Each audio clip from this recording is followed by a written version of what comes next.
Bonjour, bonjour tout le monde. Alors, ce soir, nous allons faire le cours numéro 49 d'art dramatique. 49 d'art dramatique.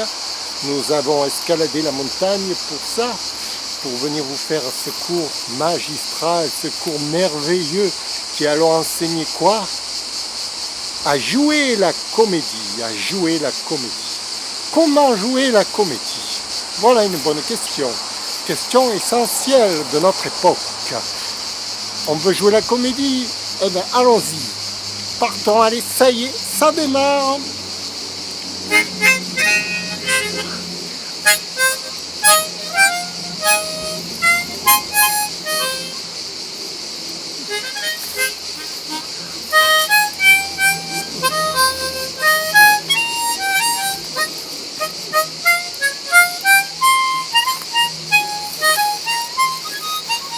Allez, allez, allez, on est pressé, on est pressé. Alors, on est pressé. Alors, pour jouer la comédie, il s'agit de lire un texte. Il s'agit de lire un texte pour imaginer un personnage. Alors, ce personnage, il va avoir un caractère que vous allez lui attribuer en raison de la situation qu'il vit et en raison de ce qu'il fait dans cette situation, son comportement. Alors, on peut imaginer toutes sortes de caractères, c'est très vaste. En général, on va essayer déjà de lui donner notre propre caractère. Comment nous-mêmes réagirions-nous dans cette propre scène?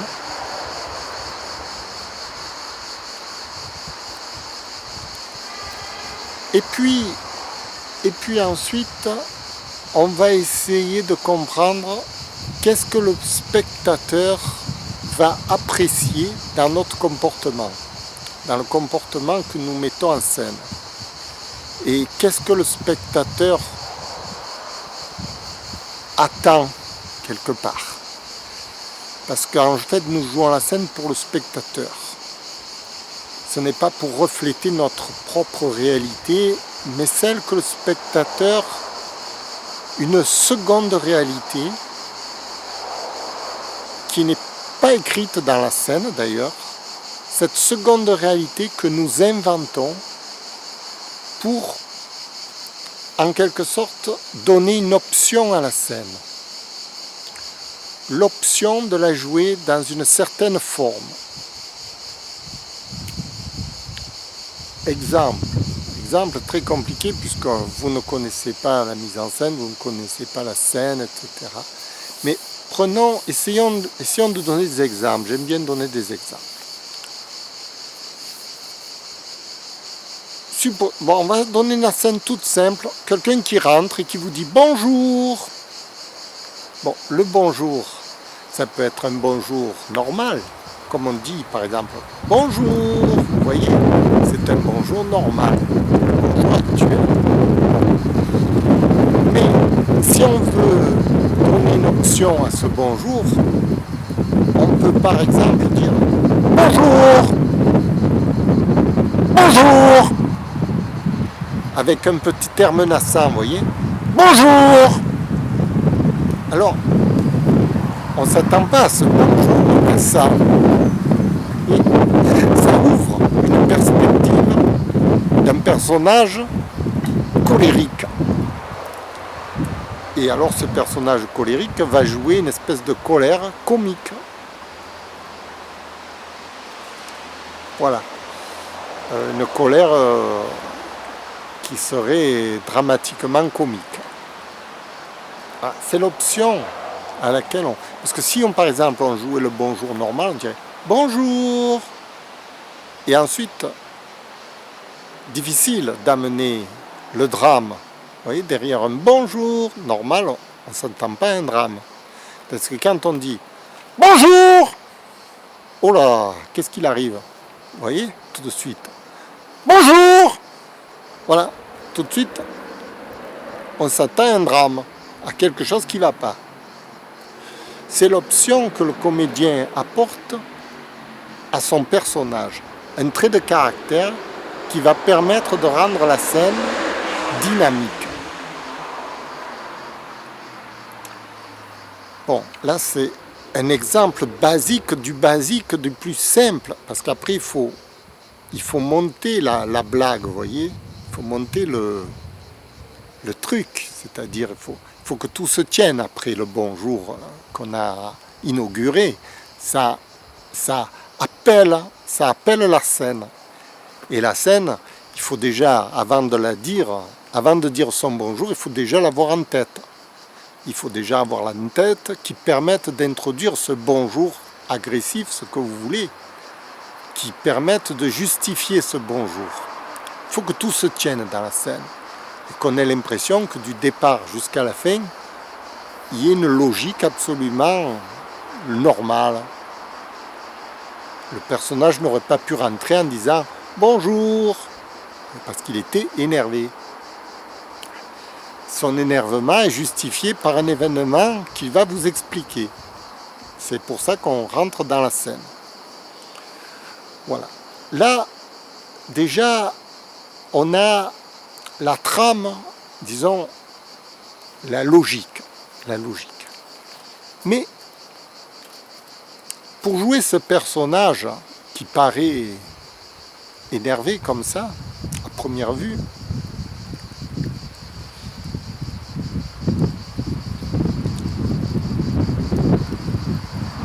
il va falloir que ce personnage vive réellement, présent. C'est-à-dire qu'on ne peut pas d'entrée, comme ça, penser que le personnage va dire ceci sous un tel ton, de telle manière. Le personnage vit au présent ses émotions présentes. Et ce personnage que vous mettez en scène, il a son caractère, c'est le caractère que vous vous êtes forgé avant de le présenter au public. Vous l'avez travaillé, vous vous êtes programmé pour être ce personnage. Et ce personnage va même parfois être gai ou violent ou gentil ou tout ce que vous voulez. Et quand il rentre dans la scène, il y a un phénomène qui se passe, c'est que la scène est justifiée. La justification de la scène, c'est où le personnage veut en venir dans cette scène. Son objectif prioritaire, on va dire.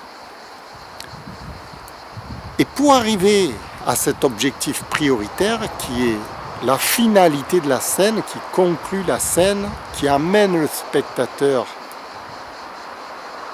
dans cette voie, le comédien qui va entraîner le spectateur dans son scénario peut l'aborder de 1000 façons. C'est-à-dire que le premier « bonjour », comme je vous ai dit, ça peut devenir un « bonjour », parce que ce « bonjour » va obéir à l'objectif prioritaire du comédien qui va ensuite le faire réaliser que son « bonjour », il va ensuite justifier ce bonjour par rapport à la scène pour finalement faire triompher son objectif prioritaire. De la même façon qu'il aurait commencé par son bonjour, il aurait fait triompher son objectif prioritaire. L'objectif prioritaire n'a pas changé, le début de la scène a totalement changé, mais l'objectif prioritaire reste le même. C'est pourquoi le comédien se permet d'aborder la scène de la manière dont il souhaite, pourvu qu'il atteigne son objectif prioritaire, qui est la finalité de son personnage. Alors, l'objectif prioritaire, ça peut être beaucoup de choses.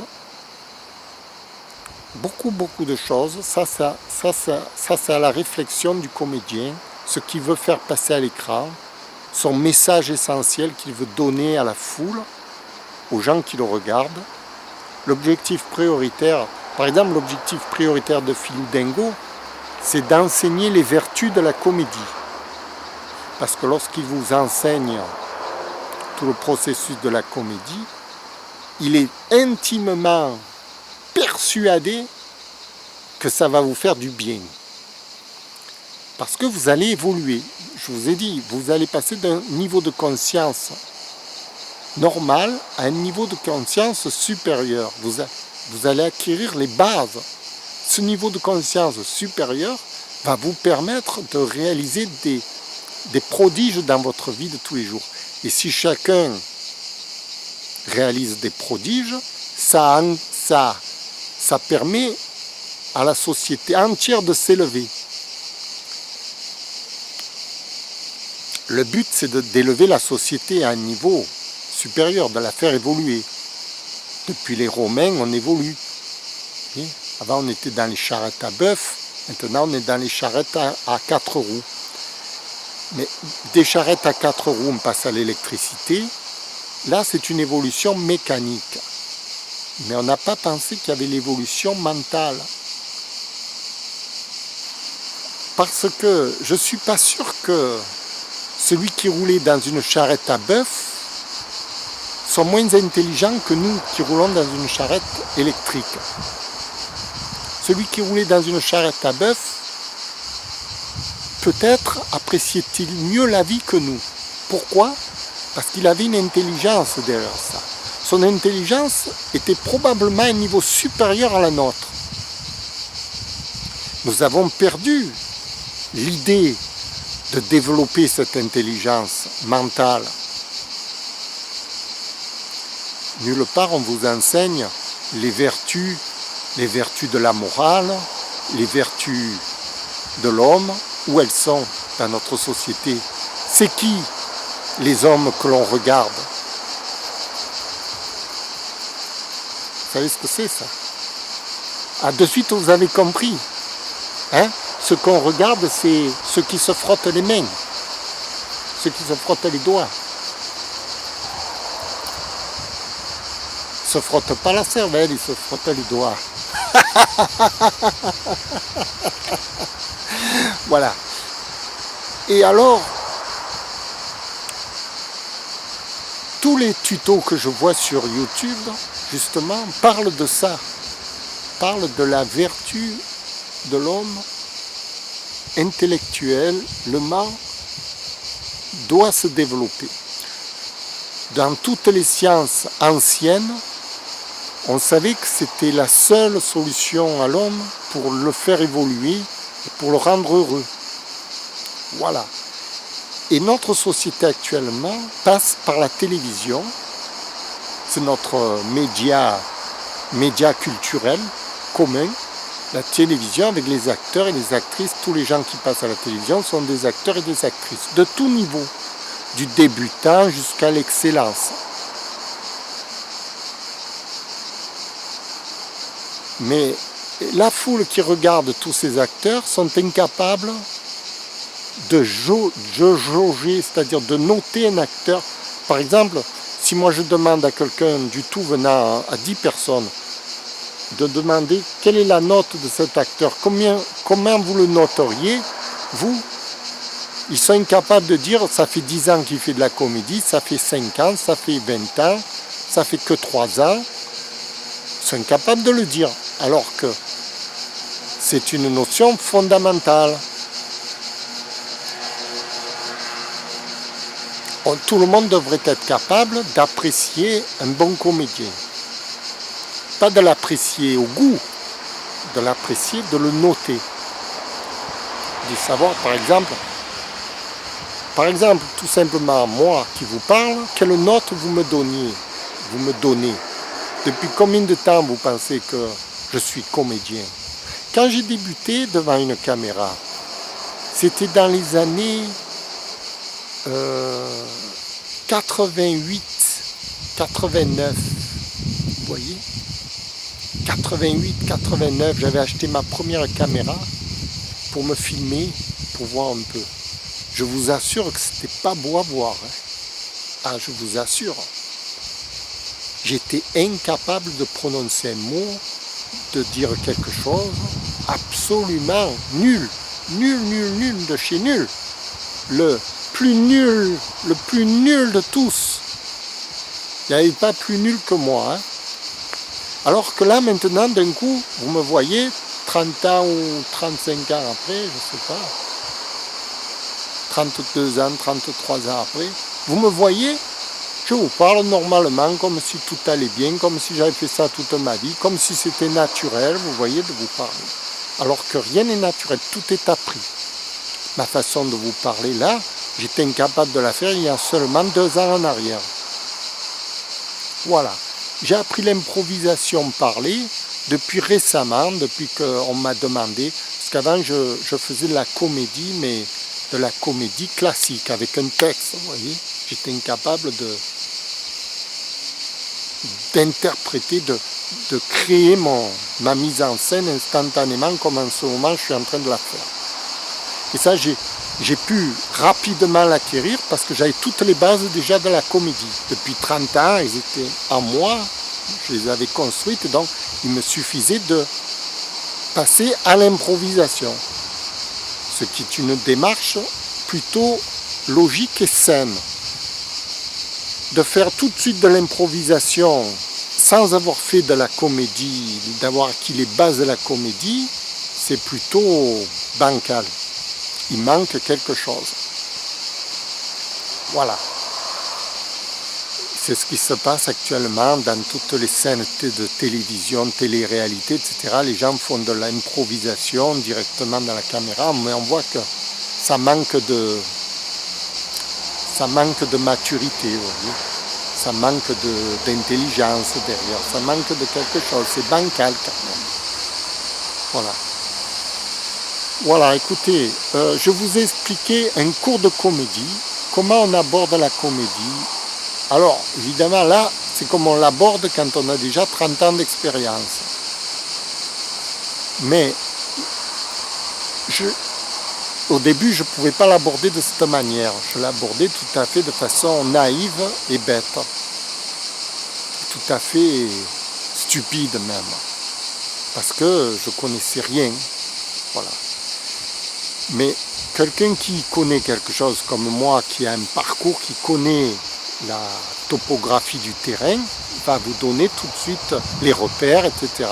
Comme je vous ai dit, la finalité, c'est l'objectif prioritaire de l'acteur et il peut aborder toutes les scènes comme il veut, à condition que ça obéisse à son objectif prioritaire. Bien sûr, pour élaborer cet objectif prioritaire, vous ne pouvez pas encore. Vous êtes trop jeune, je veux dire, pas assez formé pour pouvoir élaborer cet objectif prioritaire. On l'acquiert avec l'expérience. Même avec toutes les meilleures intentions du monde, votre objectif prioritaire ne sera pas bon. Parce que vous n'avez pas l'expérience vous n'avez pas formé votre personnage, et donc sans le personnage, vous ne pouvez pas lui attribuer un objectif prioritaire à quelqu'un qui n'existe pas. Il faut déjà que vous ayez formé votre personnage, vous voyez. Moi, j'avais formé d'abord Ivan Ivanovitch, la construction du personnage en premier. Alors, je parlerai de la construction du personnage, comment on s'y prend, etc. C'est très long, mais ça fait rien, il faut passer par là. Il faut buter, il faut taper, qu'est-ce que vous voulez. C'est comme le maçon qui veut construire sa maison, il ne commence pas par le toit. Il commence d'abord par les murs, les fondations, etc. Ça prend du temps, mais c'est comme ça. Moi, je vous ai parlé du toit tout de suite. Avec l'objectif prioritaire, c'est le toit. Hein. Vous ne pouvez pas mettre un toit sur ce qui n'existe pas au départ. C'est logique. Hein. Voilà. Donc, erreur à ne pas commettre. C'est pour ça que c'est difficile d'enseigner la comédie. Parce que les gens veulent sauter les étapes tout de suite. Ils veulent de suite passer au toit, mettre les tuiles. Eux, ils veulent un toit et puis s'abriter dessous. Mais ils oublient que s'ils ne construisent pas l'armature, ça va tomber tout ça. Hein. Ça tombe, ça s'écrase au premier coup de vent, hein, à tous les coups. Voilà, c'est ça la comédie. La comédie, c'est un monument qu'il faut apprendre à construire. Écoutez, je suis ravi de vous avoir fait ce 49e cours d'art dramatique. J'espère que c'est instructif. J'enregistre toujours à haute définition, on va voir un peu ce que ça donne, les images. Je suis sur du log à 100 mégabits. Voilà. Hier j'étais en 200 mégabits, mais j'essaie à 100 mégabits pour voir un peu ce que ça donne. Je fais des essais, je suis un apprenti dans la vidéo. J'ai une nouvelle caméra, c'est un Fujifilm 100V. J'ai pris le simple, le modèle simple. J'ai pas pris un modèle très complexe, de façon à pouvoir faire les images simples avec un cadre, voilà, tout simple, ce qu'il y a de plus simple. Écoutez, je vous remercie de m'avoir écouté. Je vous souhaite un bon week-end et je vous dis à bientôt. Au revoir.